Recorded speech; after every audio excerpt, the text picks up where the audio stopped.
The suspect from the latest wild pursuit across Phoenix is now out of the hospital and behind bars. 12 News on the scene as officers led Jairo Quintero into police headquarters in a wheelchair with a spit guard mask covering his face.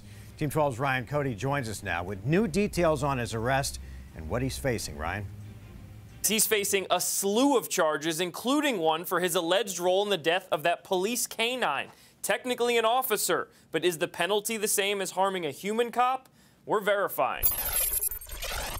How come you carjacked those people? Wearing a mask and handcuffs, cops wheel Jairo Contreras Quinter into Phoenix Police Headquarters. Quinter is facing multiple charges in connection with a wild chase through Phoenix involving several armed carjackings, reckless moves on the road, and crashing into the front of a random house near I-17 in Bethany home.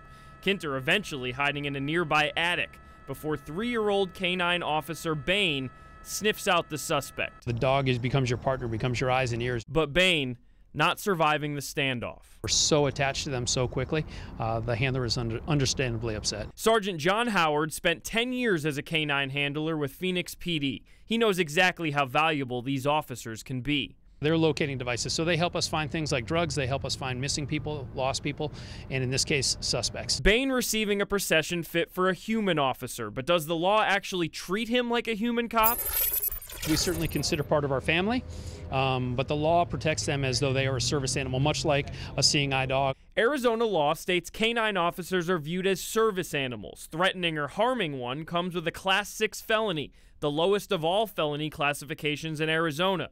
A conviction means prison time, but not near as much as killing a cop. We ask our dogs to do things that are above and beyond what most people are capable of. But under the law, not viewed in the same way, even though it's often as hard to deal with for others in the department. When we lose a family member, when we lose an animal that's done so much for their community, it certainly impacts us all as though it was an officer in many cases. That charge Quinter is facing as it relates to Bane's death is similar to what you would think of with animal cruelty. But if police find out Bane died as a direct result of something Quinter did physically, they could increase that charge to become more severe.